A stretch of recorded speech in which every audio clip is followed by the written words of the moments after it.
warahmatullahi wabarakatuh. Alhamdulillahirabbil alamin. Alhamdulillahilladzi hadana li hadza wa ma kunna linahtadiya laula an hadanallah. Asyhadu an la ilaha illallah wahdahu la syarikalah. Asyhadu anna Muhammadan abduhu wa rasuluh la nabiyya ba'da. Yang saya hormati Bapak Profesor Dr. Ji Safruddin MPD dan Ibu Rohani MAG selaku dosen pengampu mata kuliah Metodologi Pendidikan Agama Islam. Kemudian yang saya hormati pemakalah kita pada hari ini yaitu Sumiarti ya, Bu Sumiarti, kemudian Pak M. Rifki, kemudian juga Pak Isnando Tampin. Adapun judul makalah kita pada hari ini yaitu model pembelajaran Advanced Organizer dalam pendidikan Islam. Jadi alhamdulillah makalah kita pada hari ini sudah standby bersama kita. Untuk mempersingkat waktu, kita langsung saja persilakan kepada pemakalah pada hari ini untuk mempresentasikan makalahnya pada hari ini. Pada Bapak Ibu pemakalah, waktu dan tempat kita persilakan.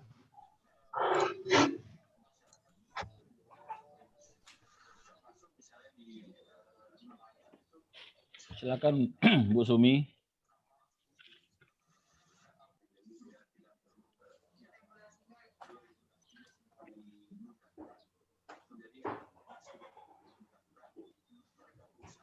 Ada kelihatan Bapak Ibu? Wah, sedikit lagi. Lanjut. Oke. Assalamualaikum warahmatullahi wabarakatuh. Waalaikumsalam warahmatullahi wabarakatuh. Yang terhormat Bapak Prof dan Ibu Rehani, Bapak, Ibu-ibu, pada pertemuan kali ini materi kita mengenai model pembelajaran Advanced Organizer dalam pendidikan agama Islam, yaitu sebagai pemakalahnya Bapak M. Isnando Tamrin, Sumiarti, dan Bapak Rifki. Sebelum kita memahami apa itu model pembelajaran Advanced Organizer, maka terlebih dahulu kita melihat latar belakang dari model ini. Yang bahwasanya model pembelajaran Advanced Organizer itu adalah sejumlah pengetahuan dari pengalaman seseorang selama hidupnya dan pengetahuan apa yang mereka miliki untuk mempelajari pengetahuan yang baru. Menurut Safruddin Nurdin dan Adriantoni, penerapan model ini adalah untuk mengarahkan perhatian para siswa ke materi yang akan dipelajari dan menolong siswa dalam mengingat kembali informasi yang berhubungan yang dapat digunakan untuk membantu menanamkan pengetahuan yang baru kepada peserta didik. Dalam pelaksanaan model pembelajaran Advanced Organizer ini, diharapkan siswa akan menemukan sesuatu permasalahan yang sebelumnya materi yang telah mereka baca, dan dilanjutkan dengan mengerjakan soal-soal latihan yang diberikan oleh guru. Pelaksanaan model pembelajaran Advanced Organizer ini diharapkan siswa nantinya akan menemukan suatu permasalahan yang telah diberikan pada materi sebelumnya dan mereka membaca dan mengingat kembali. Baru setelah itu mereka mampu mengerjakan soal-soal yang dibahas pada pertemuan yang dilakukan pada saat itu. Lanjut kepada itulah latar belakang dari model Advanced Organizer ini. Selanjutnya mengenai rumusan masalah. Jadi pada rumusan masalah ini yang akan kita bahas nantinya mengenai bagaimana pengertian dari model pembelajaran Advanced Organizer. Yang kedua, rumusan masalahnya bagaimana bentuk dan tujuan dari model pembelajaran Advanced Organizer. Yang ketiga, bagaimana kelebihan dan kekurangan model pembelajaran Advanced Organizer, dan yang keempat bagaimana penerapan dari model pembelajaran Advanced Organizer dalam pendidikan agama Islam. Yang pertama kita masuk kepada pengertian dari model pembelajaran Advanced Organizer. sebelum kita membahas tentang model pembelajaran event organizer ini, maka pemakalah akan melihat terlebih dahulu, melihat kembali atau mengingatkan kembali tentang model pembelajaran itu. Yang bagaimana Trianto menjelaskan bahwa model pembelajaran itu merupakan suatu perencanaan atau suatu pola yang digunakan sebagai pedoman dalam merencanakan pembelajaran di dalam kelas. Model pembelajaran itu mengacu kepada pendekatan pembelajaran yang akan digunakan. Termasuk di dalamnya nanti ada tujuan pembelajaran, ada tahap-tahap dalam kegiatan pembelajaran, lingkungan pembelajaran, dan pengelolaan yang ada di dalam kelas. Kemudian menurut Joyce dan Well, mereka berpendapat bahwa model pembelajaran itu suatu rencana atau pola yang dapat digunakan untuk membentuk kurikulum atau rencana pembelajaran dalam jangka panjang. Nah, merancang bahan-bahan pembelajaran dan membimbing pembelajaran di kelas atau kegiatan-kegiatan yang dilakukan di dalam kelas selama proses pembelajaran itu berlangsung. Selanjutnya menurut Helmi, dia mendefinisikan bahwa model pembelajaran itu sebagai bentuk pembelajaran yang tergambar dari awal pembelajaran itu dimulai sampai akhir pembelajaran itu yang dijelaskan oleh guru atau nantinya oleh siswa. Nah, dengan kata lain, bahwa model pembelajaran itu merupakan bungkus atau bingkai dari penerapan suatu pendekatan, metode, strategi, teknik maupun taktik. Untuk metode, teknik ataupun taktik itu telah kita pahami pada pertemuan-pertemuan yang telah berlalu. Jadi untuk model pembelajaran pada dasarnya merupakan bentuk pembelajaran yang tergambar dari awal sampai akhir yang di dalamnya menandai dengan mengembangkan berbagai model yang sifatnya bersifat efektif, kognitif, psikomotorik, atau dengan mengembangkan hal yang tiga itu kita dapat menggunakan model pembelajaran event organizer salah satunya. Jadi model event organizer ini dirancang untuk memperkuat kerangka pengetahuan siswa terhadap subjek tertentu pada waktu sebelumnya dan terorganisasi dengan baik, jelas, dan pengetahuannya secara stabil. Nah, teori belajar yang dikembangkan oleh teori pembelajaran event organizer ini dikembangkan oleh David Ausubel, yaitu tentang belajar bermakna. Nah, belajar bermakna ini merupakan suatu proses yang dikaitkan antara informasi yang baru pada konsep-konsep yang bersifat relevan yang terdapat dalam struktur kognitif peserta didik. Menurut David Ausubel, model pembelajaran event organizer itu yaitu merupakan yang pertama suatu cara untuk memperoleh pengetahuan baru yang dikaitkan dengan pengetahuan yang telah ada pada pembelajaran sebelumnya.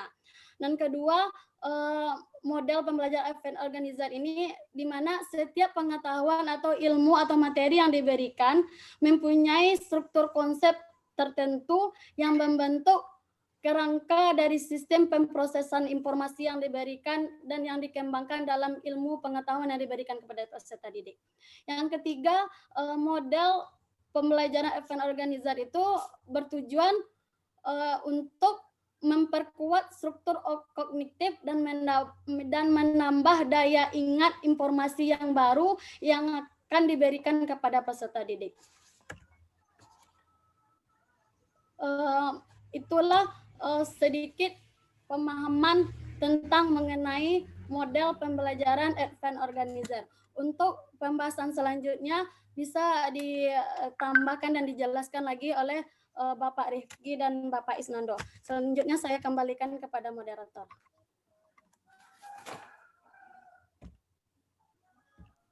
Silakan kepada masalah selanjutnya. Tutup dulu apa, Bu Semi? Ya.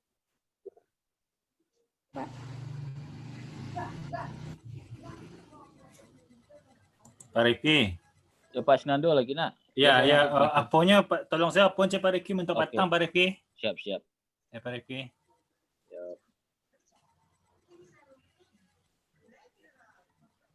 Bentuk dan tujuan ya kan? Ayo. Ini ya. Baik, Assalamualaikum warahmatullahi wabarakatuh. Waalaikumsalam. Selanjutnya kita lanjut pada pembahasan selanjutnya yaitu bentuk dan tujuan model pembelajaran event organizer. Yang pertama bentuknya itu adalah Expository Advent Organizer. Ya, yang pertama bentuknya Expository Advent Organizer, yaitu dirancang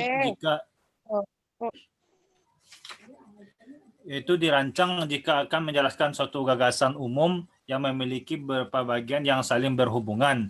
Bentuk ini bertujuan untuk membantu memperluas pemahaman konsep bagi siswa. Contohnya seperti ini. Misalnya dalam pembelajaran bahasa Arab dimungkinkan kita bisa mencontohkan mengenai jam.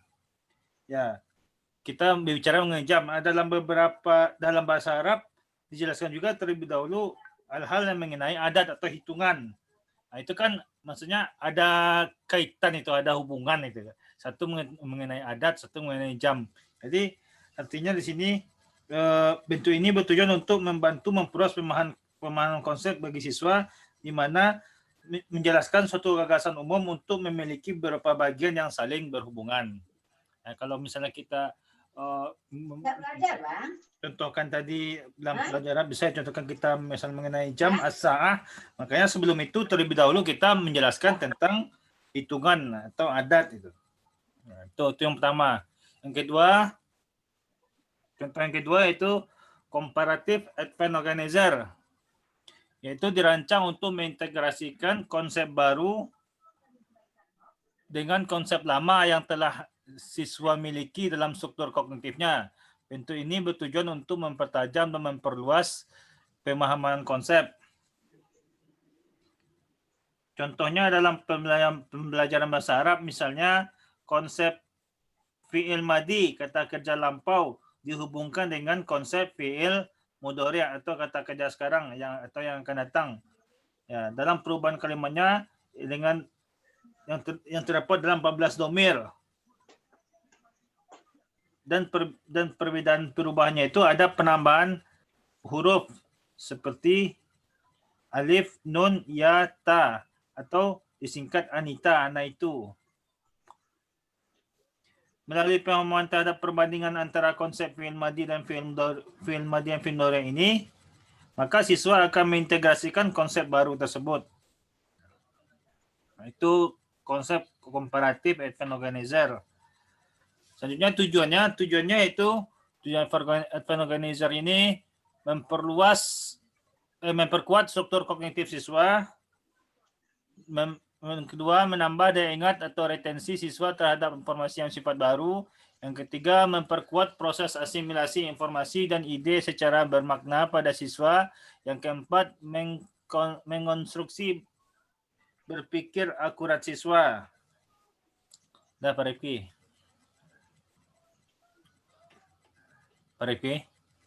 Selanjutnya, langkah-langkah model pembelajaran Advent Organizer. Ya, fase pertama yaitu presensi Advent Organizer. Langkah pertamanya itu mengklarifikasikan tujuan-tujuan pembelajaran. Yang kedua, menyajikan Advent Organizer. Di antaranya, yang pertama itu mengidentifikasikan definisi.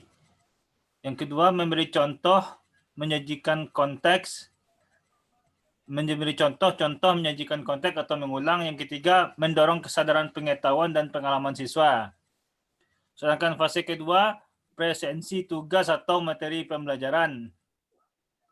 Langkah pertamanya, menyajikan materi. Yang kedua, mempertahankan perhatian. Yang ketiga, memperjelas aturan materi. Yang keempat, memperjelas pengolahan menjadi pembelajaran yang masuk akal. Yang selanjutnya, fase yang ketiga itu memperkuat struktur kognitif. Langkah pertamanya menggunakan prinsip-prinsip rekonsiliasi integratif. Yang kedua, menganjurkan pembelajaran resepsi aktif. Yang ketiga, membangkitkan pendekatan kritis pada mata pelajaran. Yang keempat, mengklarifikasi. Dah, Pak Rifki.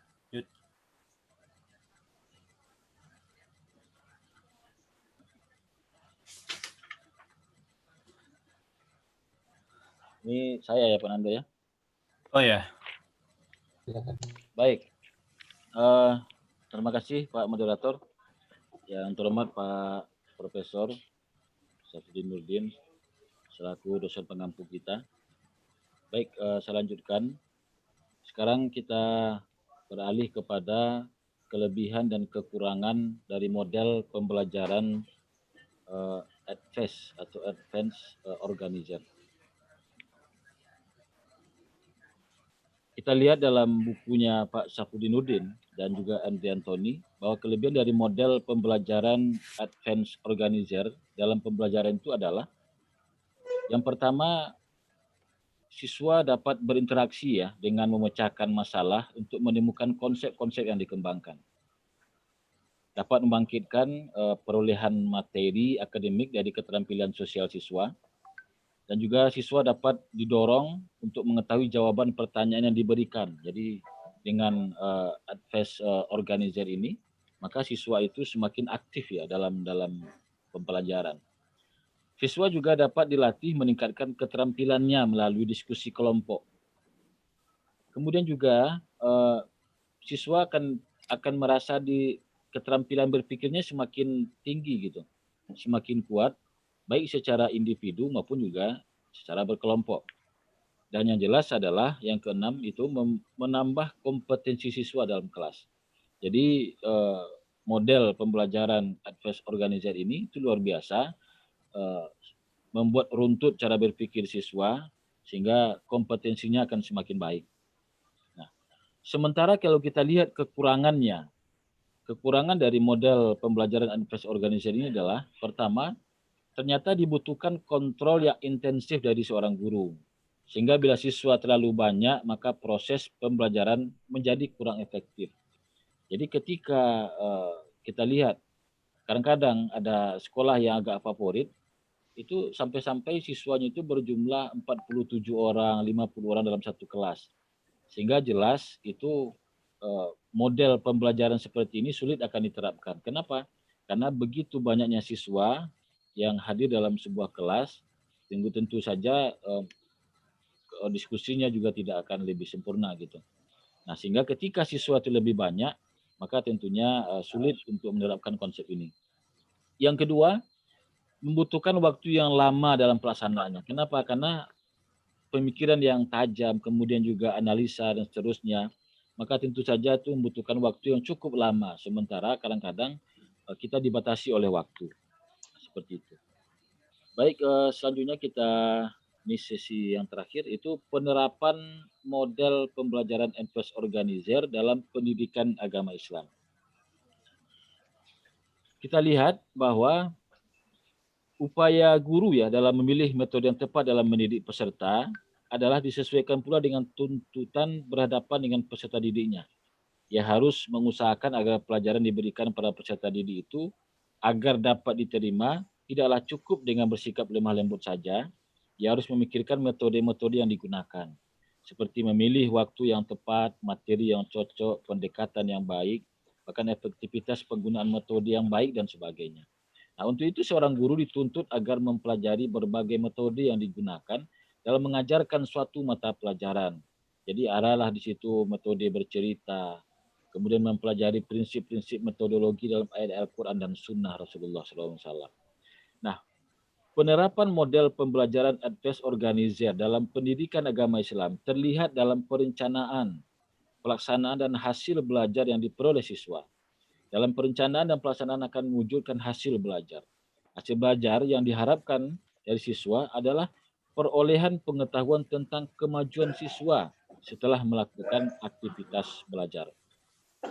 Kita lihat belum, mengelompokkan hasil belajar itu pada 3 kemampuan, yaitu hasil belajar kognitif, hasil belajar efektif, dan hasil belajar psikomotor.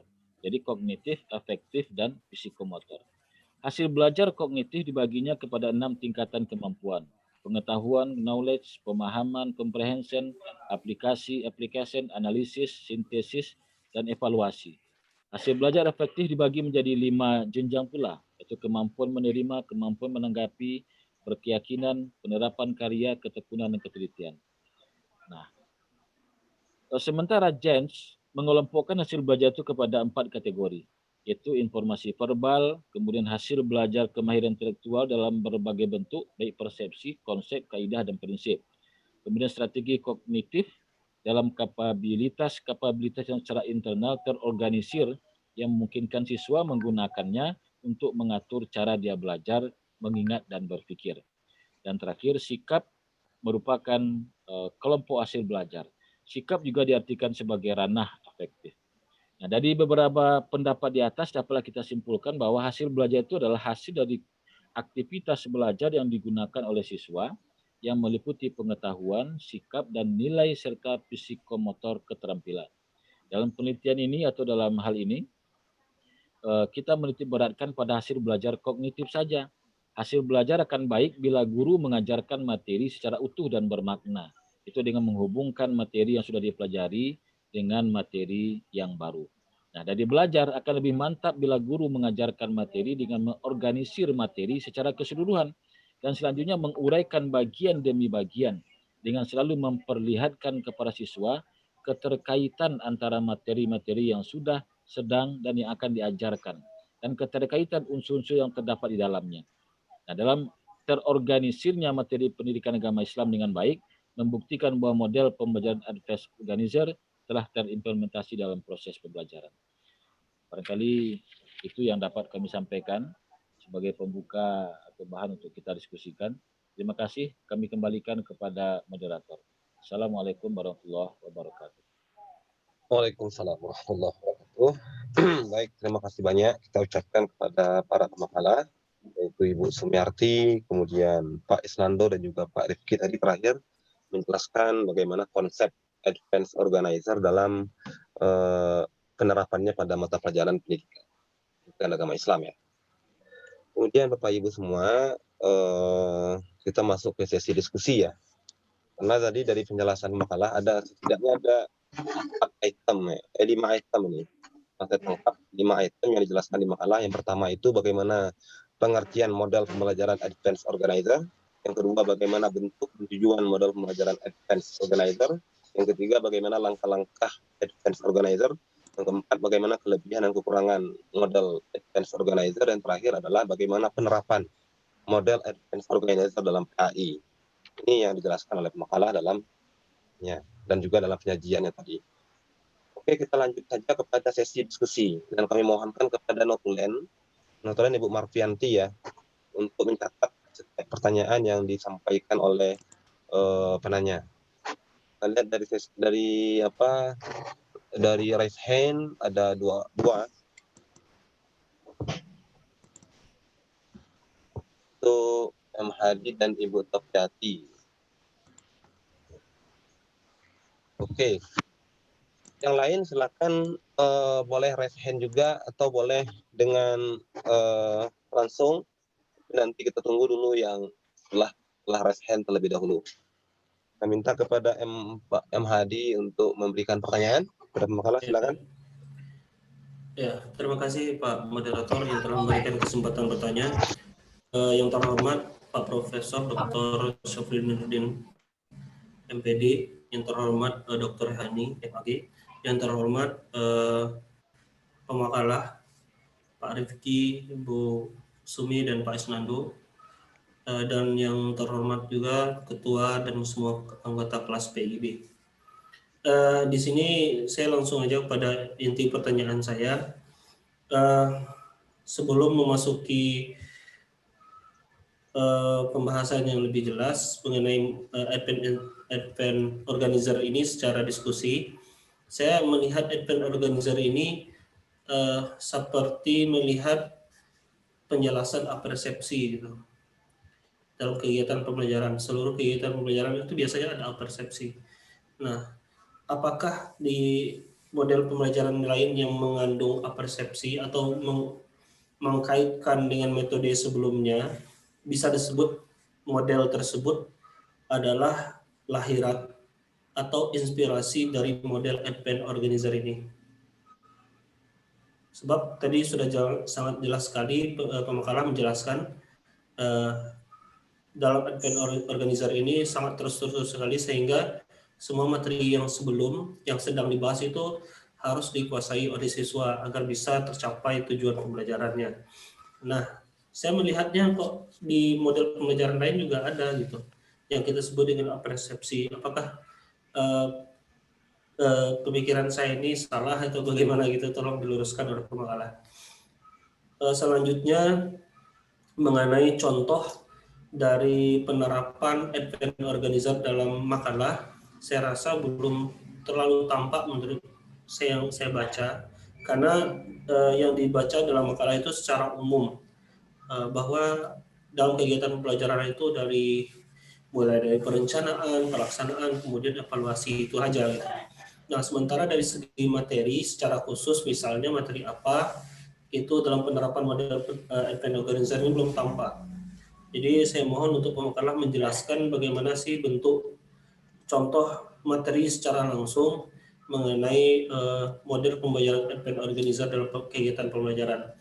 Nah, jadi yang pertanyaan pertama tadi sudah jelas pemakalah kan. Yang kedua juga mengenai contohnya. Yang pertama tadi mengenai persepsi, apakah itu bisa disebut persepsi atau apakah jika benar sama seperti persepsi, lalu model pembelajaran lain yang memiliki persepsi apakah bisa disebut juga lahiran atau inspirasi dari model pembelajaran advent organizer ini.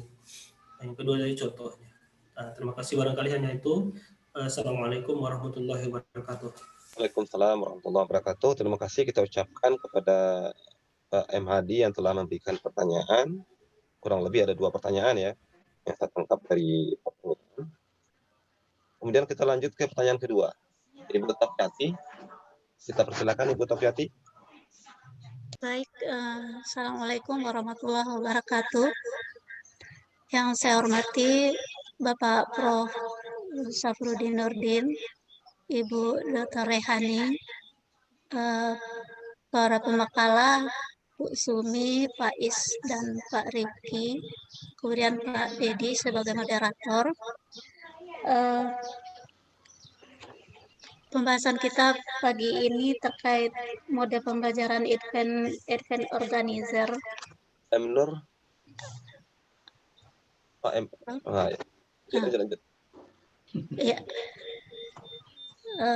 Saya berangkat dari pertanyaannya terkait konsep model advent organizer ini, Bu Sumi, Pak Is, dan Pak Riki.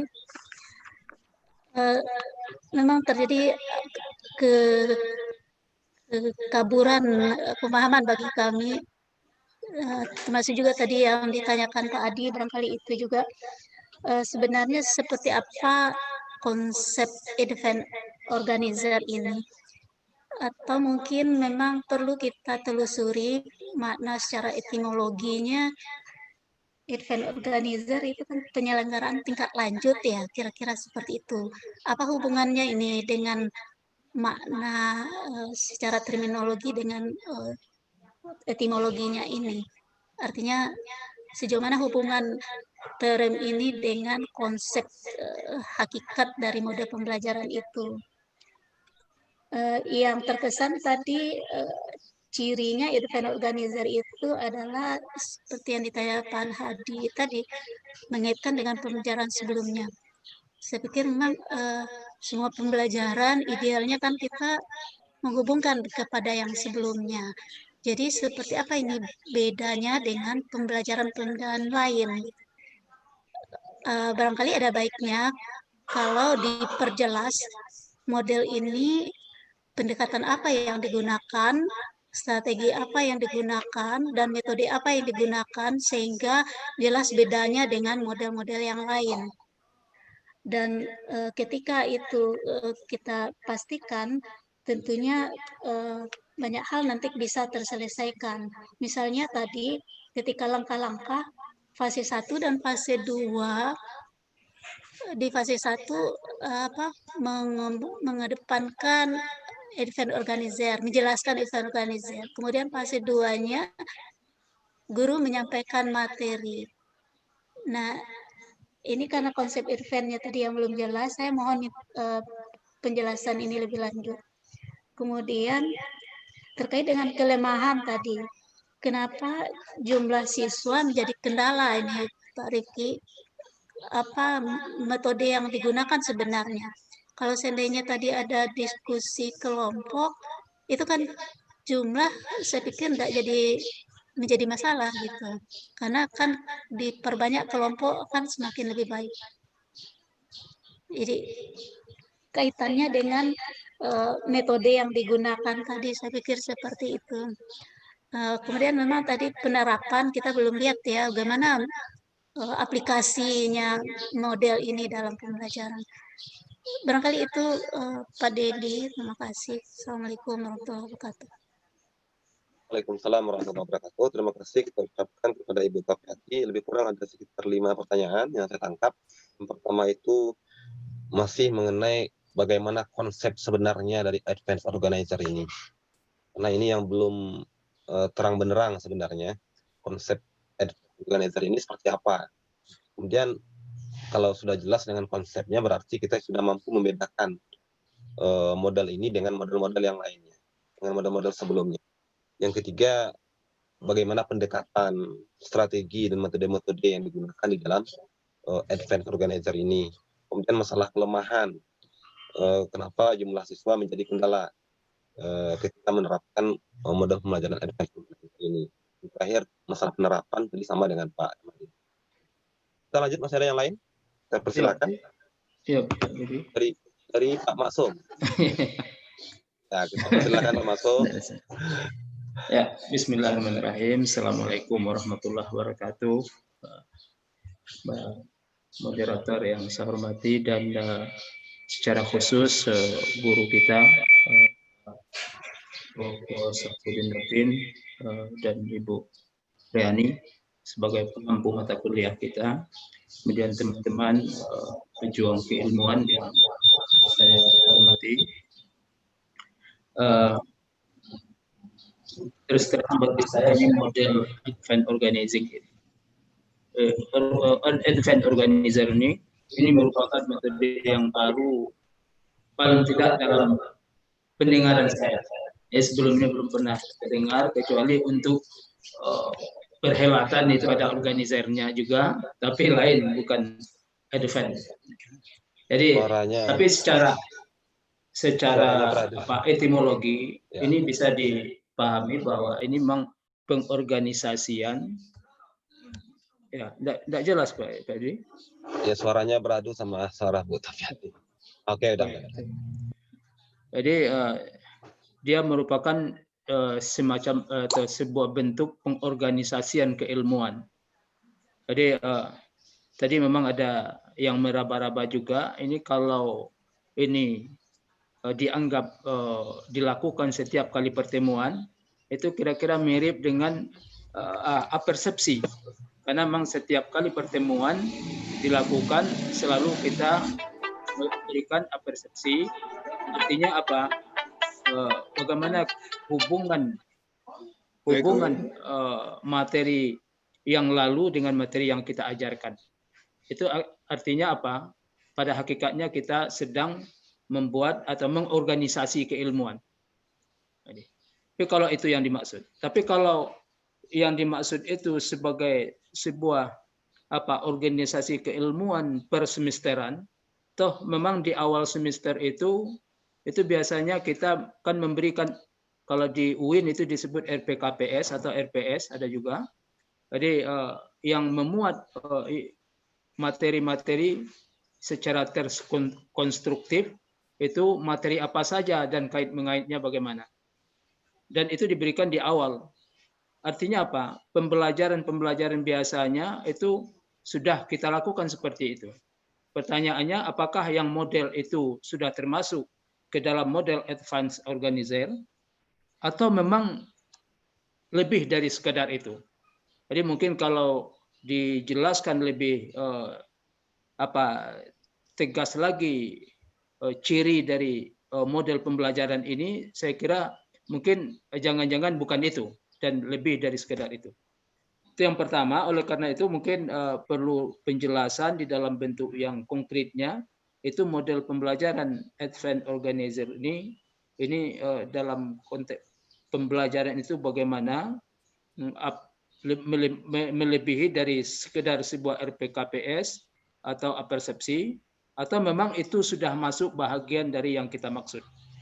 Kemudian yang kedua, yang ingin saya tanyakan juga tadi ada expository dan komparatif. Bagi saya kedua-duanya hampir belum konkret perbedaannya. Apakah expository itu diberikan di awal atau memang konstruksinya bagaimana itu? Apa bedanya dengan komparatif advanced organizer? Mungkin perlu ada penjelasan tambahan. Kemudian andai kata ini dilakukan setiap kali tatap muka, itu konkretnya itu berapa lama itu menstruktur, mengorganisasikan keilmuan di awal itu. Kemudian terakhir, bagaimanakah model pembelajaran advanced organizer ini bisa menjawab kegagalan pembelajaran PAI yang kita rasakan hari ini. Jadi artinya apa? Hari ini pembelajaran agama dilakukan, tapi perilaku beragama itu tidak berubah. Jadi ada kegagalan di sana. Diajarkan tentang salat, tapi dia tidak salat. Kalaupun salat, tapi tidak berperilaku salat. Jadi ada kegagalan pembelajaran. Ini apakah pada tingkat pengorganisasian keilmuan ini yang gagal, atau bagaimana kalau kita kaitkan dengan model pembelajaran ini? Sehingga apa? Sehingga memang aktualisasinya atau tindak lanjut dari pembelajarannya itu tidak tersampaikan. Atau mungkin dengan kata lain, apakah model pembelajaran advanced organizer ini itu mampu menjawab persoalan kegagalan pembelajaran agama yang kita rasakan hari ini, di mana adanya jarak antara pembelajaran dengan perilaku beragama di luar. Kita mengajarkan agama, tapi perilaku beragama tidak terbentuk. Jadi oleh karena itu barangkali mungkin ini lebih kepada meminta contohnya.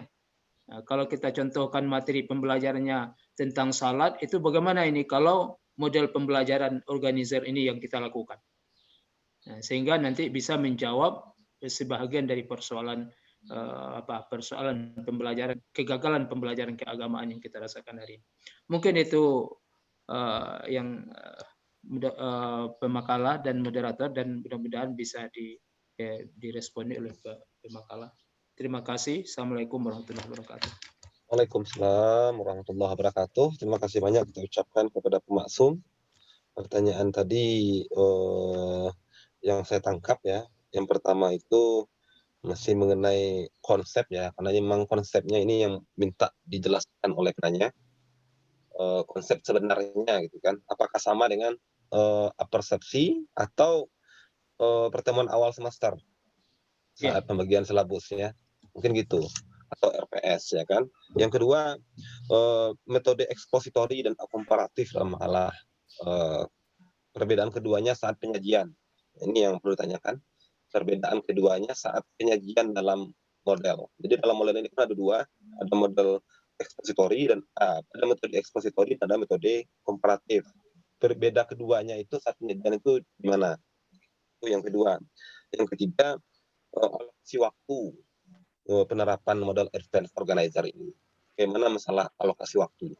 Yang terakhir, apakah model ini mampu menjawab tantangan atau problema pengajaran PAI yang selama ini itu masih masih terjebak dalam nilai-nilai pengetahuan belaka, sementara kurang mengedepankan nilai-nilai sikap yang memang sebenarnya itu harus ada gitu kan. Itu yang ditanyakan oleh Pemaksum. Itu kurang lebih. Ada lagi yang lain? Silakan Bapak Ibu. Ada 3 orang penanya tadi yang telah menanyakan. Kita minta lagi yang lain kalau ada. Atau kita langsung kepada pemakalah untuk menjawab. Oke, kalau memang tidak ada, kita minta langsung kepada pemakalah untuk memberikan respon boleh secara berurutan atau boleh dari pertanyaan yang mungkin dianggap lebih general dulu. Minta kepada pemakalah untuk memberikan responnya, kita persilakan. Bu Tuti mau nanya? Oh ya, sedikit aja Pak Dedi. Oke, silakan Bu Tuti. Ya, terima kasih. Assalamualaikum warahmatullahi wabarakatuh. Yang terhormat Bapak Waalaikumsalam. Profesor dan Ibu Doktor, kemudian teman-teman, khususnya pemakalah Pak Rifki, Bu Sumi, kemudian Pak Is. Saya hanya sedikit aja ya ikut sertalah bertanya itu ya, menambahkan pertanyaan teman-teman. Edufine Organizer ini kan dikenal juga dengan pembelajaran bermakna. Nah, di sini saya belum melihat penjelasan yang detail dari pemakalah apa yang dimaksud dengan pembelajaran bermakna itu. Jadi saya mohon penjelasan saja dari pemakalah. Terima kasih. Assalamualaikum warahmatullahi wabarakatuh. Terima kasih Pak Dedi. Oke, terima kasih kita ucapkan kepada Bu Tuti. Lebih kurang ada 4 penanya yang meminta respon kepada pemakalah. Langsung saja kita persilakan kepada pemakalah untuk memberikan respon. Silakan Ibu Sumi, Pak Rifki, dan Pak Is.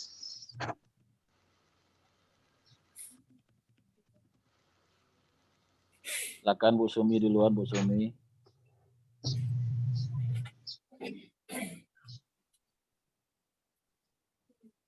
Oke, Bu Suminya mana? Bu Suminya sedang, atau yang lain dulu, Pak Rifki dulu atau Pak Is dulu? Silakan. Pak Nando, silakan. Ini tadi sedikit dari pertanyaan dari Pak Masum tadi. Tadi ditanyakan bentuk-bentuk ekspositori advance organizer dan komparatif advance organizer. Ekspositori itu kan tadi dikatakan dirancang untuk menjelaskan dirancang jika akan menjelaskan suatu gagasan umum yang memiliki beberapa bagian yang saling berhubungan. Nah, bentuk ini bertujuan untuk membantu memperluas pemahaman konsep bagi siswa. Misalnya kita mengajar tentang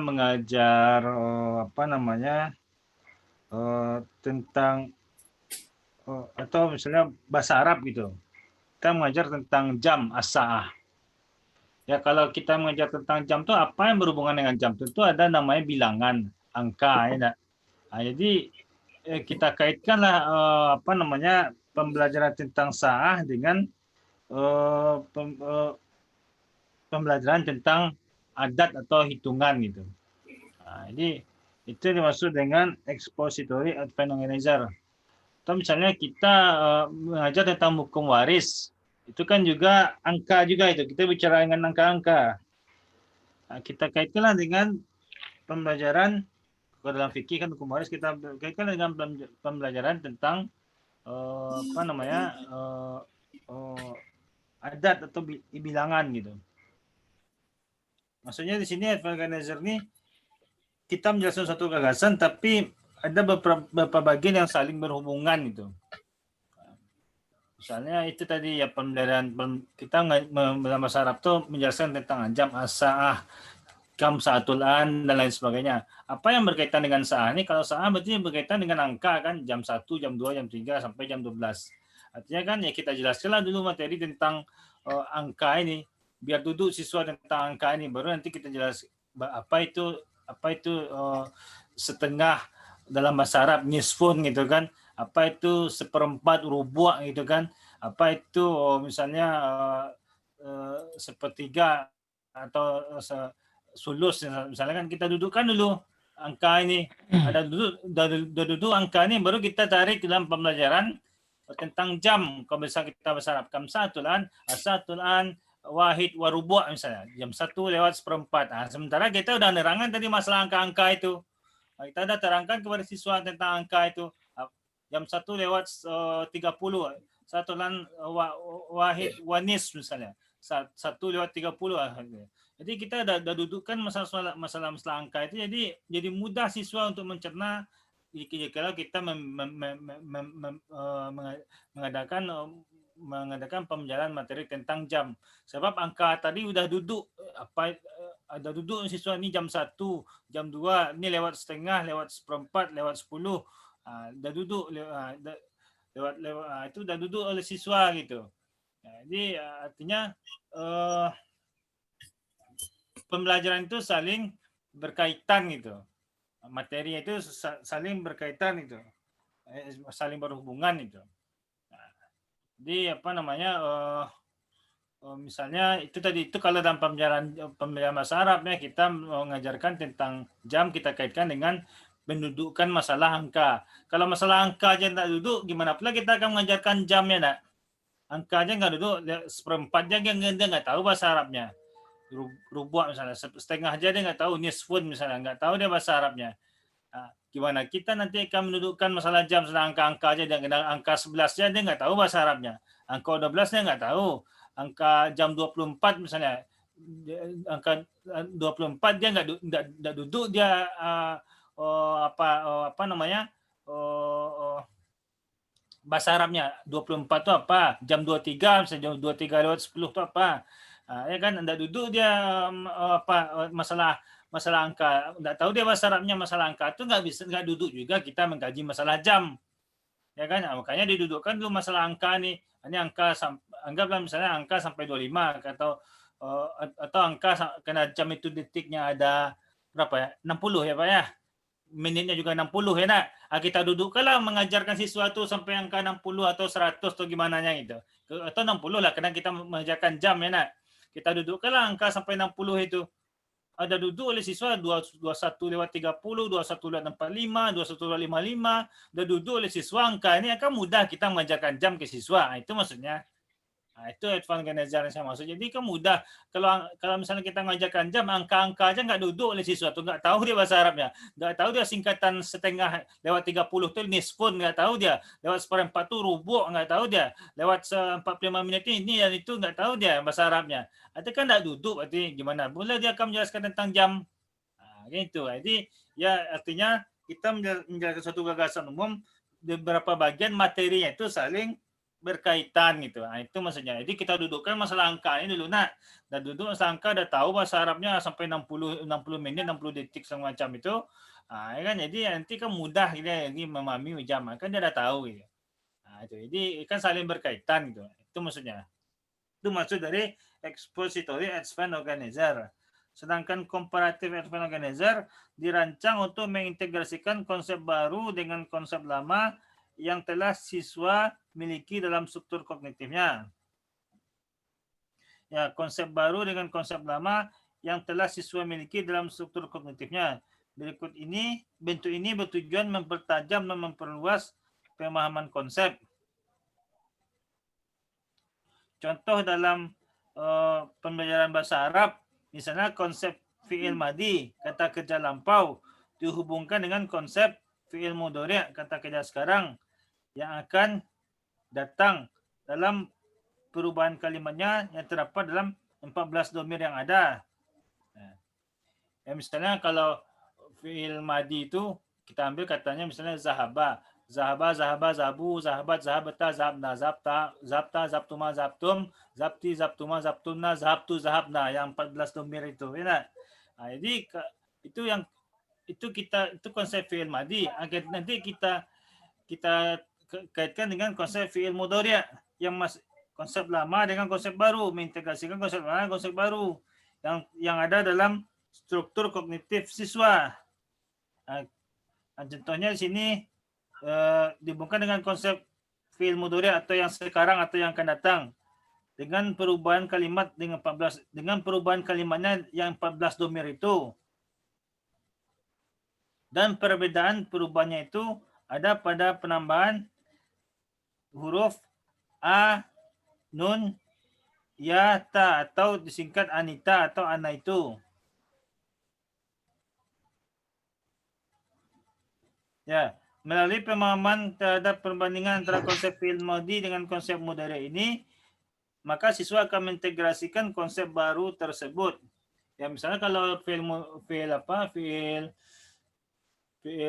tadi kalau fi'il madhi zahaba, zahaba, zahabu, zahabat, zabta, zabna, zabta, zabtuma, zabtum, zabti, zabtuma, zabtuna, zabtu, zabna. 14.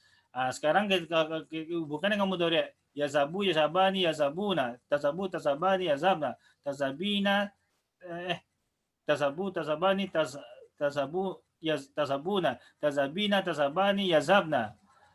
Apa lagi? Azabu, nazabu, enak. 14. 14 tuh. Itu jadi ketahuan, oh kalau fiil madhi seperti ini bentuknya, kalau fiil mudhari seperti ini. Jadi nanti di antara itu tuh nanti kelihatan lah, misalnya penambahan huruf ya, ta, nun dan alif. Misalnya pada kata-kata azabu bertambah hurufnya alif. Azabu kalau dalam fi'il mudhari. Azabu, nazabu. Nazabu bertambah hurufnya nun atau ya. Lanjut.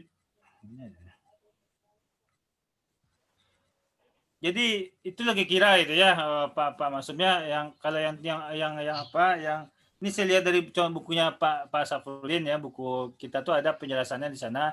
Kalau yang tentang repository tadi, itu tadi kan jelas tuh kita belajar tentang bahasa Arab, kita ngajarkan bahasa Arab tentang bilangan atau tentang jam. Jam tuh ada 60 detik, 60 menit. Berarti kan 60 tuh. Kita dudukkanlah hitungan kita sampai 60 ini. Jadi nanti siswa-siswa udah paham dengan hitungan sampai 60 ini, udah tahu dia segala macamnya. Nanti nyampe di jam nanti kan mudah lagi. Sebab dia udah tahu, udah mengenal angka-angka itu sampai 60 ya kan. Jadi nanti dipasangkan ke jam itu mudah lagi. Sedangkan comparative event organizer itu tadi ya contohnya di sini tadi dalam bukunya Pak Safrudin itu ya mengintegrasikan konsep baru dengan konsep lama yang telah dimiliki oleh siswa dalam struktur kognitifnya, yaitu contohnya fi'il mudhari dihubungkan dengan fi'il madhi itu. Nah, itu contoh dari comparative advanced organizer itu. Oke, Pak Isnando. Ya. Mungkin bisa dilanjut dengan pertanyaan lain, Pak Isnando. Saya rasa konsep masalah ekspositori dan komparatif tadi sudah dijelaskan dengan panjang lebar oleh Pak Isnando. Yang lain lagi coba dijelaskan mungkin oleh Pak Isnando atau yang lain. Pertanyaan Pak Masum tadi banyak ini.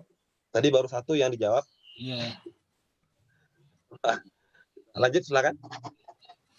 Ya, selanjutnya ini tadi jawab Pak Masum. Berapa lama waktu untuk advanced organizer nih? Ya, kalau berapa lamanya tentu tidak memakan waktu yang cukup lama juga. Kita tentu ya waktu masuk pada materi yang selanjutnya tentu kita mengulas materi yang akan kita ajarkan ya kan. Jadi ya advanced organizer ini kita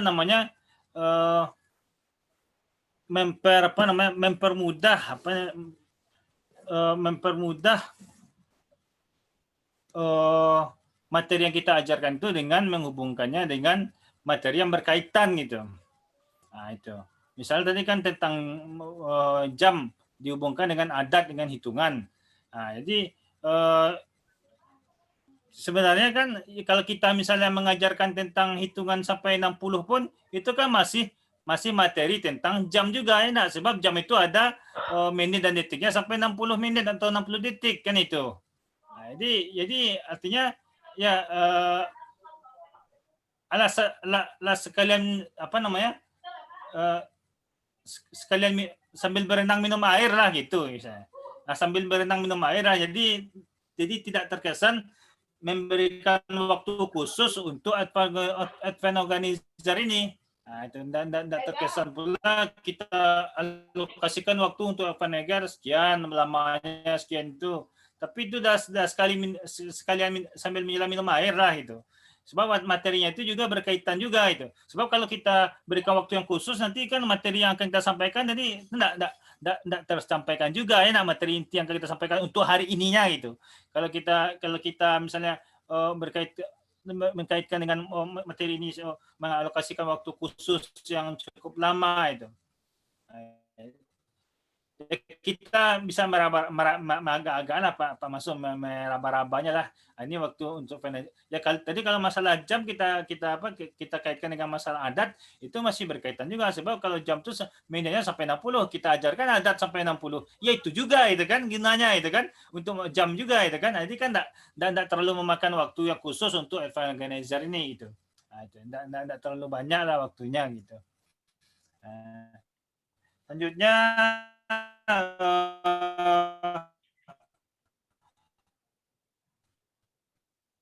tadi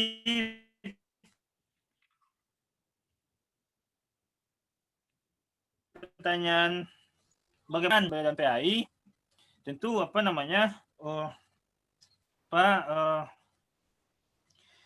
ya bagaimanapun juga metode ini kan kita mengupayakannya dengan semaksimal mungkin. Ya, kita tentu metode yang kita ajarkan itu kita upayakan, metode model pemjalanan yang kita pakai itu kan kita lakukan secara maksimal. Kita upayakan bagaimana dengan model jangankan dengan event organizer, segala model pemjalanan yang kita gunakan itu kita upayakan secara maksimal. Tapi nanti yang masalah kegagalan itu nanti tentu berpulang kepada siswa dan juga kepada pendidik atau terutama siswa. Yaitu itu hubungan siswa dengan pendidik itu. Artinya misalnya dari segi modelnya, strateginya, metodenya udah cukup semuanya. Nah, rupanya siswanya yang nggak fokus atau yang nggak nangkap. Tapi kan kita tadi advance organizer itu kan salah satunya caranya tadi kita udah mempermudah siswa dalam menyajikan materi, sebab advance organizer ini kan memperkuat struktur kognitif siswa. Ya kalau sekarang kita belajar tentang adat, kalau sekarang kita mengajarkan tentang jam, tentu sebelumnya kita udah pernah mengajarkan kepada siswa atau kita udah pernah menyajikan materi tentang hitungan kepada siswa. Itu udah ada dalam kognitif siswa itu. Nah, itu kan udah ada dalam kognitif siswa. Jadi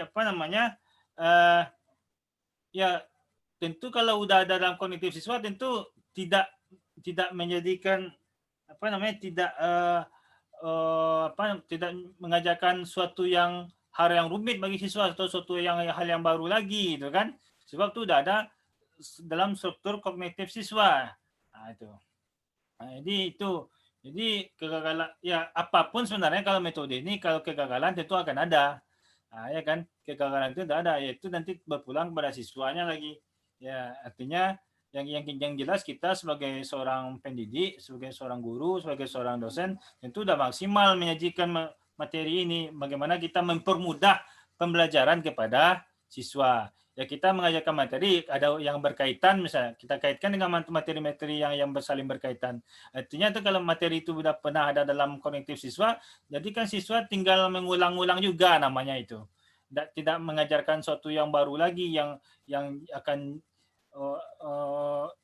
menambah beban otak siswa itu. Tapi kita kan udah mengulang yang ada atau yang ada dalam kognitif siswa atau materi yang pernah diajarkan dalam kognitif siswa itu, dalam pikiran siswa. Nah, itu. Jadi menurut saya kalau kegagalan Pak Masum itu sifatnya manusiawi lagi Pak Masum. Itu berpulang kepada siswanya lagi. Ya, yang jelas kita kan sebagai seorang guru udah maksimal, udah berupaya semaksimal mungkin. Mungkin itu jawaban dari jawabannya saya Pak Didi. Oke Pak Sandra. Lanjut ke pertanyaan selanjutnya, pertanyaan lain. Silahkan kepada Bapak Ibu pemakalah yang lain, Pak Rifki dan Ibu Sumi.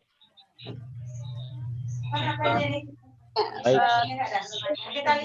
Pak Rifki atau Ibu Sumi dulu. Pak Bu Sumiarti itu. Nah, ya. Baik, terima kasih moderator. Mungkin di sini saya hanya menambahkan beberapa sepengetahuan saya mengenai konsep AO ini atau Advent Organizer ini. Mungkin tadi penjelasan di awal kurang bisa dipahami. Sumi berawal dari apa itu model AO ini lagi. Bahwa model AO ini atau Advent Organizer ini yang bahwasannya merupakan model pembelajaran yang menekankan pentingnya memperkuat pengetahuan di awal siswa sebagai upaya untuk mempersiapkan sebagai upaya persiapan untuk menerima materi yang baru yang akan diberikan oleh peserta didik.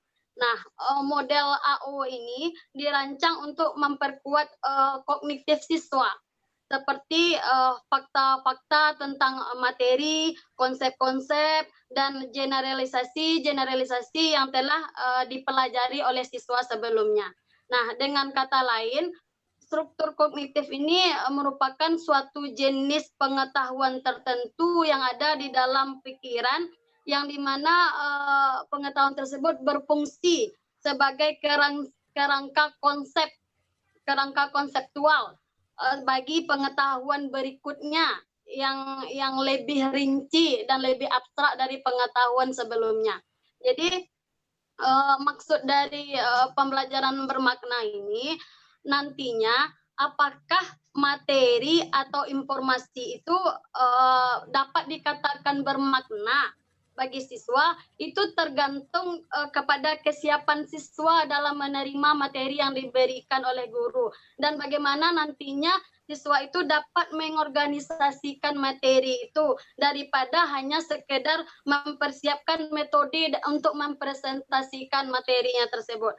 Nah, jika siswa memulai materi tersebut dengan perangkat yang lengkap, dengan perangkat yang tepat dengan materi yang disampaikan, dan jika pembelajaran itu terorganisasi dengan baik, maka dapat dikatakan nanti pembelajaran itu menjadi pembelajaran yang bermakna.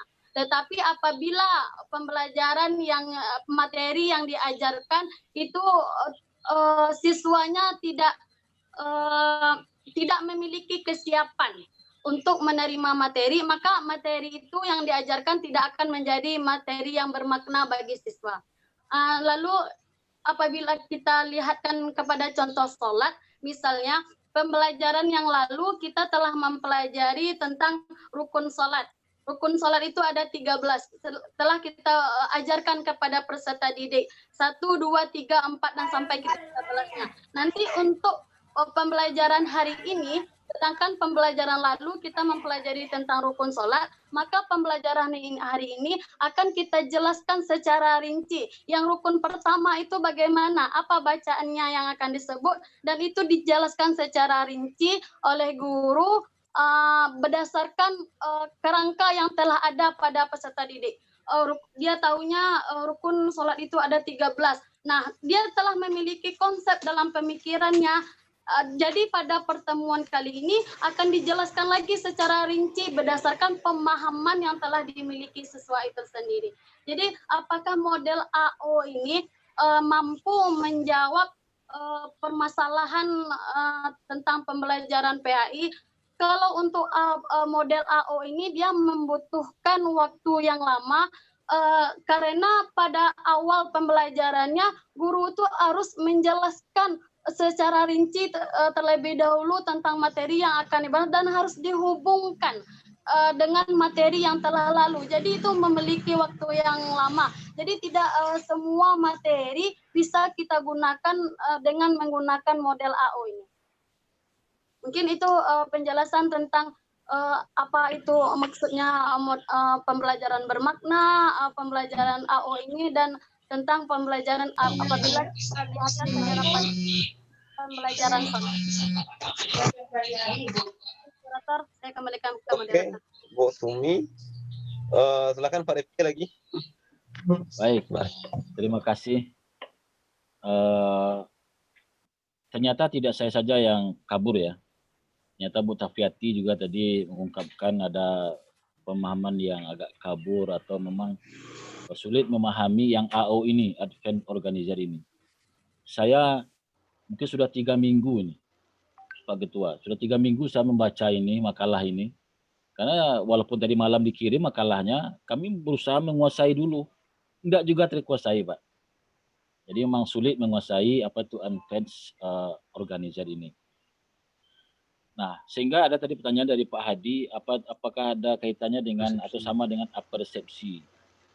Saya lihat kalau pemahaman dari apersepsi itu adalah penghayatan tentang segala sesuatu yang menjadi dasar untuk menerima ide-ide baru. Secara umum, fungsi apersepsi itu dalam kegiatan pembelajaran adalah membawa dunia mereka, dunia peserta didik kepada dunia kita. Artinya mengaitkan apa yang telah diketahui atau dialami dengan apa yang akan dipelajari. Prinsipnya sama. Jadi apa yang telah mereka ketahui dan alami, kemudian apa yang akan kita pelajari. Nah, sementara kalau kita lihat juga dengan pemahaman Advent Organizer ini, bahwa ini adalah model untuk mengarahkan perhatian para siswa ke materi yang akan dipelajari. Materi yang akan dipelajari, kemudian menolong siswa untuk mengingat kembali informasi yang berhubungan, yang dapat digunakan untuk membantu menanamkan pengetahuan baru. Jadi prinsipnya sama ini. Saya pikir wajar ya ada pemahaman mengatakan ada inspirasi apersepsi ini dengan Advent Organizer. Mungkin bahasanya yang beda tapi maksudnya adalah sama. Jadi itu mungkin Pak Hadi, tapi nanti lebih jelasnya kita mohon kepada Pak Profesor. Nah, kemudian saya ingin menambahkan bahwa menurut pemahaman saya yang sudah cukup lama membaca makalah ini, ya sudah lama membaca makalah ini, apakah nanti salah atau benar mungkin silakan kita evaluasi bersama, bahwa ketika seseorang guru akan mengajarkan sebuah materi pelajaran, maka dia mesti menyampaikan dulu informasi-informasi terkait dengan pelajaran yang lama. Contoh seperti ini, sholat jenazah umpamanya. Tatkala sholat jenazah kan sulit ya untuk mengajarkannya dalam satu pertemuan. Misalnya kita bagi 4 pertemuan. Pertama kita hanya mempelajari tentang bagaimana cara memandikan jenazah. Berikutnya nanti kita menghafani jenazah. Berikutnya nanti adalah menyolatkan jenazah. Berikutnya menguburkan jenazah. 4 kali pertemuan. Ketika pertemuan kedua kita akan bicarakan tentang cara mengkafani jenazah, maka seorang guru itu mesti menerangkan lebih dahulu bagaimana seorang mayat atau mayat itu bisa dikafani setelah dia dimandikan. Nah, diulang lagi proses menerangkan lagi lebih rinci bagaimana mayat itu dimandikan dulu, kemudian setelah selesai dimandikan sesuai dengan ketentuannya baru nanti dilakukan mengkafani. Jadi seperti itu pemahaman saya. Nah, dalam bidang lain juga seperti itu, umpamanya dalam memahami ilmu warisan. Nah, tidak akan mungkin siswa kita akan mampu dia membagi-bagi harta warisan itu kalau dia tidak memiliki pengetahuan yang lain. Apa pengetahuannya? Matematik umpamanya. Kemudian mengetahui tentang berapa bagian-bagian dari ayah, ibu, anak, saudara kandung, dan seterusnya. Artinya tidak bisa langsung dia akan bisa memahami ilmu mawaris kalau dia tidak memiliki ilmu yang lain, yaitu ilmunya adalah matematika. Itu juga dengan pemahaman ajaran-ajaran Islam yang lain. Jadi itu pemahaman saya. Apakah ini salah? Nanti mungkin kita mohon kepada Pak Prof untuk memperbaikinya. Jadi betul Pak Maksum. Jadi kalau sudah runtut seperti ini kita mengajarkan ilmu agama, maka kegagalan itu tidak akan terwujud ya. Artinya tidak akan terjadi. Jadi kalau runtut kita mengajarkan tauhid, mengajarkan akhlak, mengajarkan muamalah, misalnya dalam jual beli itu dimulai dari mana dan segala macamnya itu, maka ya sah. Kegagalan dalam pemahaman ajaran Islam itu tidak akan terjadi kalau memang runtut pemahaman yang lama diungkapkan, kemudian pemahaman yang baru diberikan kepada siswa. Nah, kemudian yang terakhir saya akan menjawab dari pertanyaan Bu Tafiati, kenapa jumlah siswa itu mempengaruhi terhadap pemahaman model Advent Organizer ini. Jadi memang saya pikir tidak hanya di model ini ya akan menjadi kendala jumlah siswa. Dalam materi apapun, jika siswanya terlalu banyak sementara suasana tidak mendukung, maka itu akan berpengaruh dalam proses pembelajaran. Makanya sekarang ada ketentuan untuk sekolah-sekolah favorit itu, dia hanya membatasi maksimal tuh 20 atau 28 ya Pak Dedi ya. Pokoknya tidak lebih dari itu. Nah sementara di madrasah, kita lihat di madrasah MTSN model umpamanya di Gunung Pangilon, itu sampai 47 orang, sampai 50 orang satu lokal. Kenapa? Karena begitu banyaknya minat orang untuk menyekolahkan anaknya di sana. Nah jelas itu tidak akan bisa maksimal, optimal pendidikan itu diserahkan kepada mereka. Kenapa? Karena materi-materi itu ada yang harusnya runtut, kemudian ketika mereka ribut sekian kiri kanan, sementara ilmu yang sebelumnya disampaikan oleh advent organisasi oleh guru tidak mereka kuasai, ya jelas mereka akan tertinggal dalam materi yang akan disampaikan. Jadi kalau ada materi itu 1 sampai 10, maka ketika orang sampai 10 materinya dikuasai, 9-9-nya harus dikuasai dulu. Nah, sementara mereka tidak menguasai di materi yang kelima, jelas mereka akan sulit memahami materi yang keenam, 7 dan seterusnya. Kenapa? Karena hilang dalam memori mereka. Seperti itu Pak Dedi, terima kasih. Assalamualaikum warahmatullahi wabarakatuh. Waalaikumsalam warahmatullahi wabarakatuh. Terima kasih banyak kita ucapkan kepada Bapak Ibu pemakalah yang telah mencoba memberikan jawaban untuk kita semua dan juga untuk para penanya yang telah memberikan pertanyaan. Mungkin untuk lebih jelasnya ke Bapak dulu. Ke Bapak lagi Pak. Kita bagaimana Pak?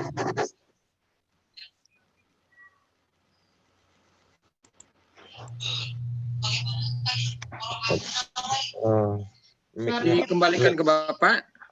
Ke Bapak. Iya. Ya Pak. Tidak ada yang bertanya lagi? Sudah. Pak. Oh ya. Dua makalah anak. Ya. Sekarang 2 makalah. Buat Oh iya. Oh ya. Enggak, cuma sedikit aja. Ya, jadi di sini saya juga memang bingung juga ini masalah aku ini gitu. Jadi di sini memang guru yang berarti kan teacher center ini. Kemudian kalau kita melihat begitu, berarti kan fokusnya kan guru-guru yang jadi apanya di sini begitu. Kemudian metode apa yang dipakai? Apakah metode ceramah saja dipakai atau apa ini gitu? Kemudian bagaimana guru bisa mengetahui murid itu mengerti? Kan kognitifnya saja ini begitu kan? Jadi dari mana guru itu tahu dia tidak mengerti atau mengerti? Bagaimana evaluasinya? Apakah evaluasinya seperti biasa atau bagaimana? Cuman itu saja Pak Dedi. Assalamualaikum. Waalaikumsalam warahmatullahi wabarakatuh. Mungkin jawab oleh pemakalah. Silakan. Ibu Sumi, Pak Is dan Pak Rifki.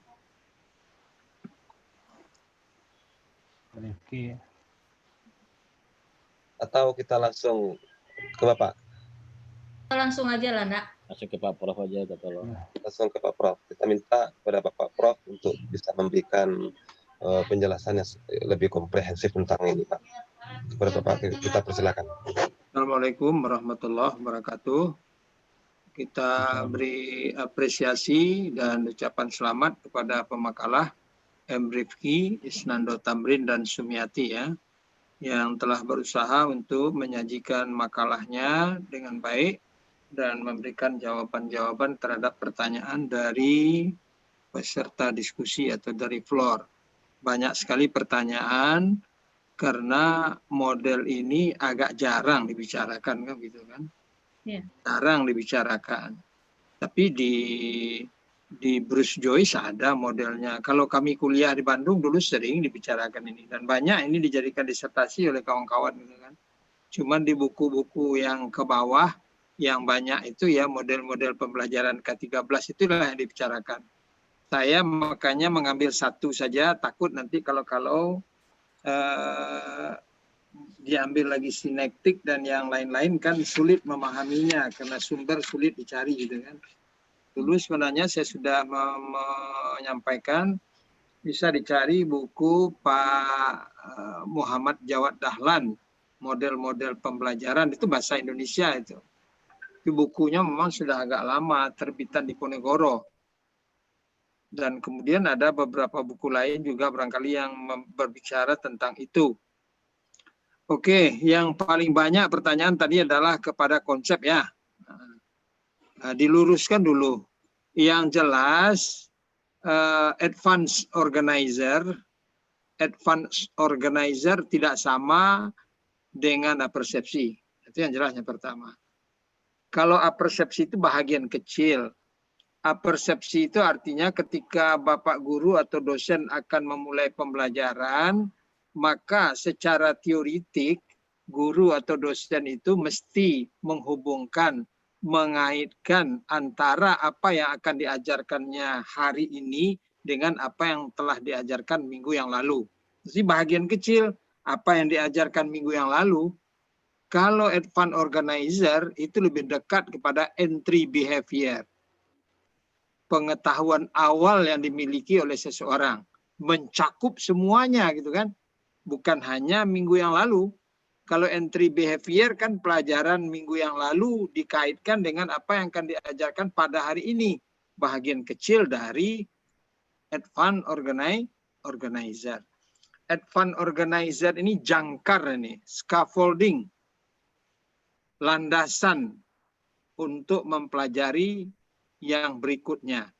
Semakin bagus guru menyajikan scaffolding itu, semakin terstruktur, semakin terorganisasi, semakin logis, semakin sistematis susunannya, diberikan advanced organizer itu dalam pembelajaran, maka peserta didik yang akan mempelajari pelajaran barunya lebih mudah gitu kan.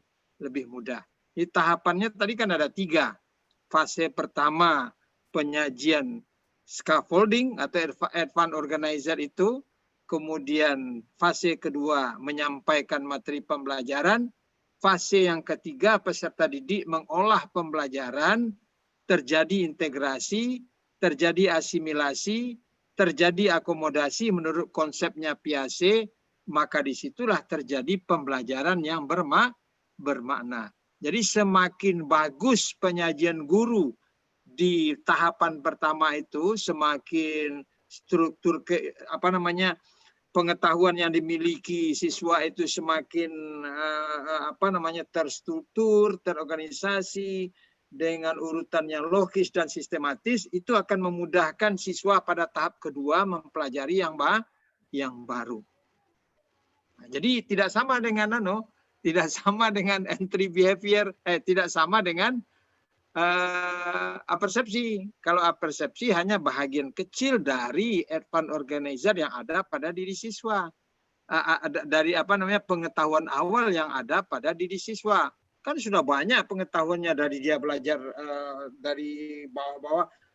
Itu yang disusun, yang distruktur kembali, yang dikaitkan dengan apa yang akan diajarkan kini.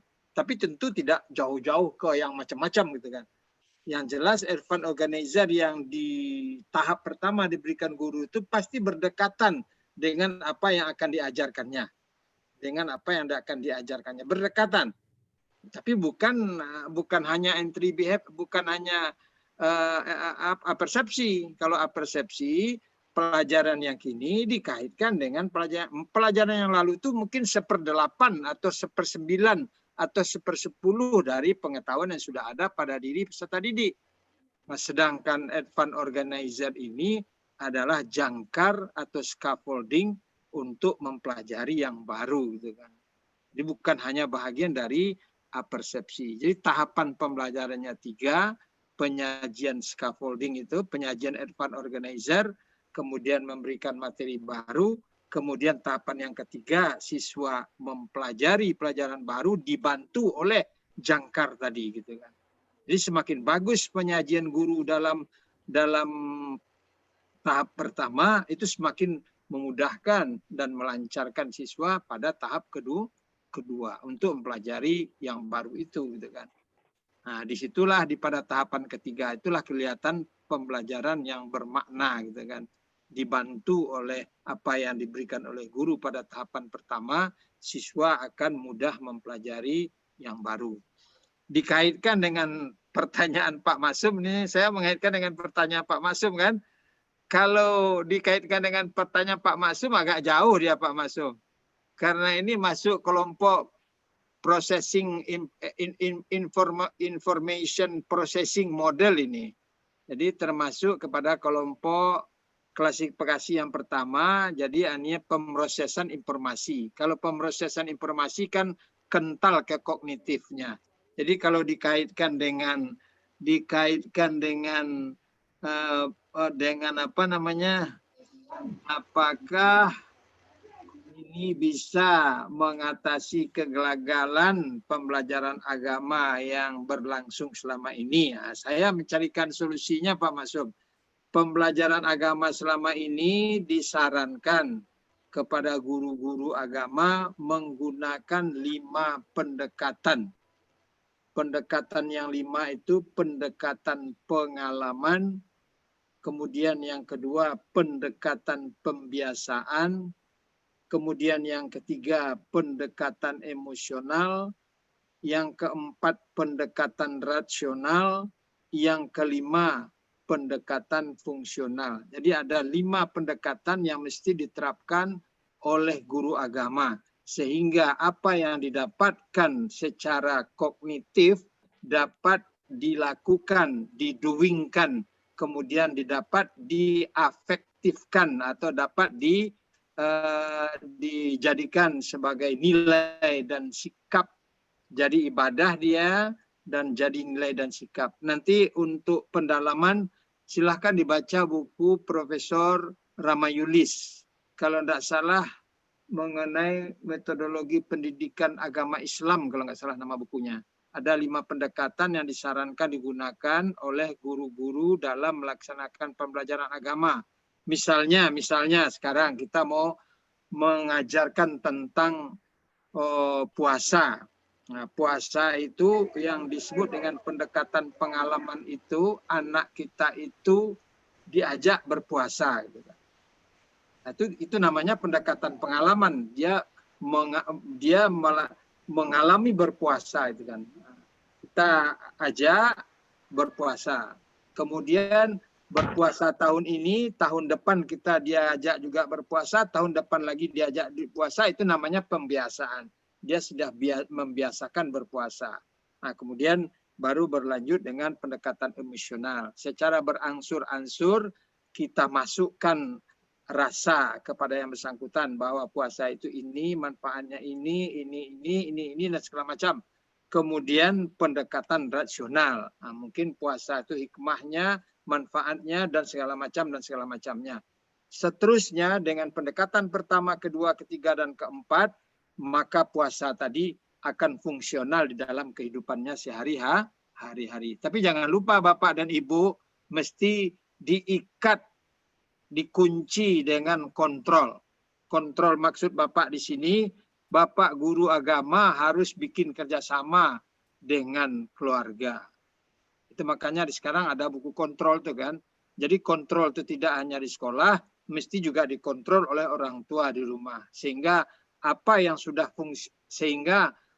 puasa tadi betul-betul menjadi fungsional di dalam kehidupan sehari-hari daripada anak yang bersangkutan gitu kan. Tapi kalau kontrolnya loss gitu kan, loss of control, ini berbahaya juga.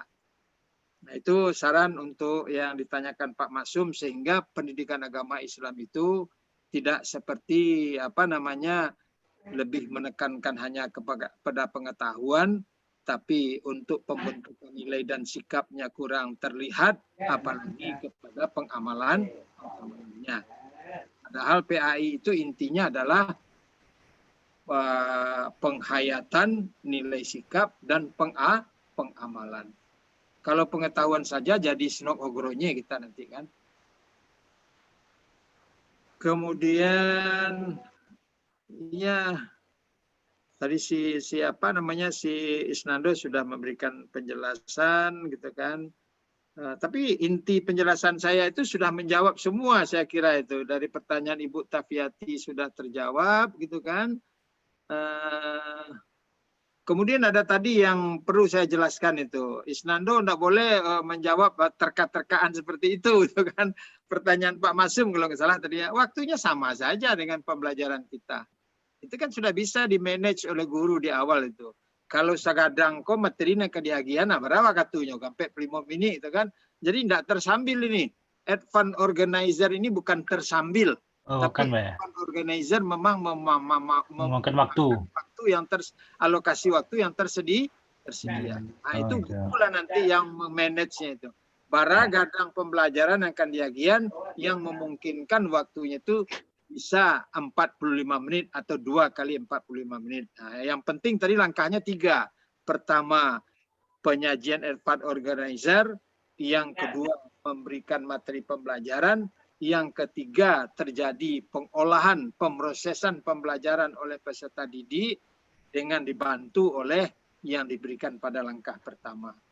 Semakin bagus pemberian guru di langkah pertama, semakin terorganisasi, semakin tersusun dengan baik, semakin dekat dengan apa yang akan diajarkan, maka semakin mulus pembelajaran yang dilakukan oleh siswa. Sekali lagi, tidak sama dengan persepsi. Nah, jadi Bapak dan Ibu nanti kalau jadi instruktur dalam sebuah pelatihan, paling bagus memberikan yang namanya pre-test dan post-test. Kalau Bapak-Bapak jadi instruktur nanti tidak memberikan pre-test dan post-test, nanti Bapak-Bapak mungkin bisa tersandung. Apa contohnya tersandung? Peserta pelatihan itu 40 orang. Nah, Bapak sudah berlagak saja di depan memberikan materi dan segala macam. Bapak tidak pernah mencek siapa yang sedang diajar itu. Nah, nanti Bapak bisa tersandung itu. Mungkin yang diajar itu orang yang sudah pandai itu. Karena kita tidak pernah mencek entry behavior-nya. Jadi dengan melakukan pre-test berarti kita mencek pengetahuan awal peserta kursus atau peserta BIMTEK. Sekarang ada pertanyaan untuk Bapak dan Ibu. Kalau misalnya sekarang Bapak sekarang menjadi panitia. Kemudian kita melakukan BIMTEK tentang haji lah gitu ya, tentang petugas haji gitu. Pak Rifki mengadakan gitu kan. Kita jadi panitia. Kemudian pesertanya 40. Kita lakukan pretest. Hasil pretest itu setelah kita cari min-nya dari 40 itu kan hasilnya itu dicari min-nya. Min itu nilai rata-rata kan? Ternyata nilai rata-rata peserta BIMTEK yang akan kita lakukan itu 3. Lalu bagaimana sikap daripada panitia itu? Apa komentar panitia? Rusuh panitia atau gadang hati panitia? Yang 40 yang akan kita BIMTEK itu sudah kita berikan pretest. Kita cari rata-rata pretestnya itu, hasil pretestnya itu. Dapat 3. Lalu panitia yang akan menyelenggarakan BIMTEK, rusuh hatinya, gadang hatinya atau bagaimana itu? Gadang hatinya, Pak. Nah, siapa yang menjawab? Siapa yang menjawab? Gadang hatinya, Pak. Siapa yang menjawab? Coba nunjuk, siapa yang menjawab? Rusuh Ibu Tati. Gimana, Bu? Kalau nilai 3 itu nilai rendah kan, Pak? Iya, nilai rendah. Rendah sekali itu, Bu. Nah, jadi ya? dengan begitu tentu panitia besar hatinya karena dia bisa berbuat banyak nanti memberi. 1, dilihat dari sisi dapat berbuat banyak gitu kan. Nah, dari sisi lain ada enggak yang dilihat? Rusuh aja, Pak. Rusuh ya, Pak. Rusuh. Apa Rusuh yang ya, menyebabkan rusuh? Ini yang saya minta nih. Apa rusuh? Kenapa rusuh? Gadang karajo matinya. Hah? Ya, Pak, bisa jadi penguasaan dari. Berarti berat tugas panitia. Tugasnya, Pak. Yang tepat jawabannya kalau pertanyaan Bapak seperti tadi diajukan, jawaban Ibu Tafiati. Kenapa tepat jawaban Ibu Tafiati? Iyo nongo oraya mana nangka di BIMTEK. Waktu nan pasti di BIMTEK. Tapi kalau hasil pretestnya itu 87, nah itu rusuh panitia itu. Kok rusuh panitia? Dana dikembalikan lagi ke Kemenak Pusat. Pelatihan atau BIMTEK tidak jadi dilaksanakan. Karena peserta yang 40 itu orang-orang yang sudah berpengetahuan semua. Kalau yang hasil 3 tadi betul gembira panitia itu. Yo nongok raya mana nak dilatih.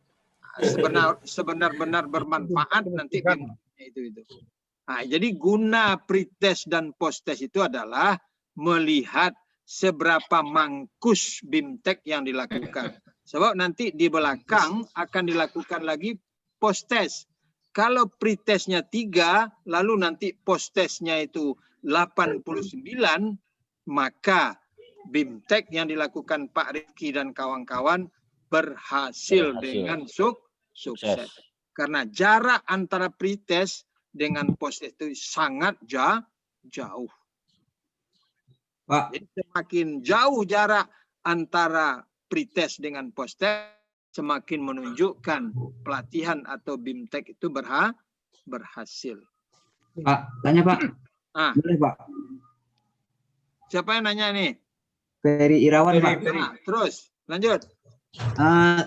Saya tertarik terkait BIMTEK tadi Pak, yang adanya posttest dan pretest tadi ya. Nah, kalau ketika pretest tadi kita dapatkan hasil yang tinggi nilainya, sementara terkait materi dan pematerinya kan sudah kita susun ini Pak. Ya. Sementara untuk memfikkan materi dan pemateri ini kan butuh waktu gitu kan. Ya. Nah, apa solusi yang kalau menurut Bapak tidak ada solusinya, berarti penelitiannya dalam rekrutmen peserta kurang teliti gitu kan. Mestinya di waktu rekrutmen pesertanya itu kan kita sudah merancang apa kurikulumnya, apa materinya, siapa instrukturnya, apa yang akan kita capai gitu kan, kita sudah menyusun. Dan untuk rekrutmen pesertanya yang kurang tepat itu, ataupun kemenak-kemenak yang mengirimnya yang tidak benar. Nalah acuk perapai pelatihannya nanya kirim. Atau karena nyo di kantor nanya mau sore kan, nah ikut ke Padang mah kecenya ada salah satu kan. Mungkin di sana letak persoalannya itu. Semua kan banyak seperti itu. Pelatihan, Pak. Ya, sebanyak seperti itu. Jadi bagi bapak-bapak dan ibu-ibu nanti kalau menjadi panitia BIMTEK dan segala macam itu, BIMTEK dan pelatihan yang bagus adalah BIMTEK yang mempersiapkan instrumen pretest dan posttest. Sehingga dengan adanya instrumen pretest posttest itu, kita akan bisa melihat hasil kerja kita. Seperti apa mangkusnya, efektifnya BIMTEK yang kita lakukan, bisa diukur antara nilai pretest dengan posttest. Kalau pretestnya rendah, posttestnya bagus, berarti proses BIMTEK-nya berjalan dengan baik. Berarti instruktur yang memberikan materinya, materi pembelajaran yang diberikannya betul-betul menuju kepada tujuan yang sudah kita gariskan. Kami di Pramuka biasanya Pak Zalkhairi dan kawan-kawan selalu ada pretest dan posttest. Ada kursus mahir dasar, ada pretest dan ada posttest. Ada kursus mahir lanjutan, ada pretest dan ada posttest. Ada KPD, ada pretest dan ada posttest. Ada KPL, ada pretest dan ada posttest. Pretest dan posttest itu iangnya saja tidak boleh berubah tuh Bu Tafiati. Terhadapnya saja tidak boleh berubah itu. Yang pretest itu betul yang akan diberikan kembali di waktu posttest. Itu tidak boleh dicoret-coret itu kan. Makanya panitia kan selalu mengatakan tidak boleh dicoret karena itulah akan dikembalikan untuk di bawah ya. Jadi seberapa jauh perubahan yang terjadi dari hasil pretest ke posttest itu, itulah yang akan kita lihat.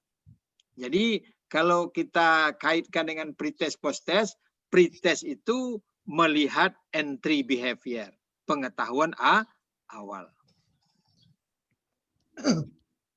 Oke, saya kira itu penjelasan saya untuk advance organizer ini.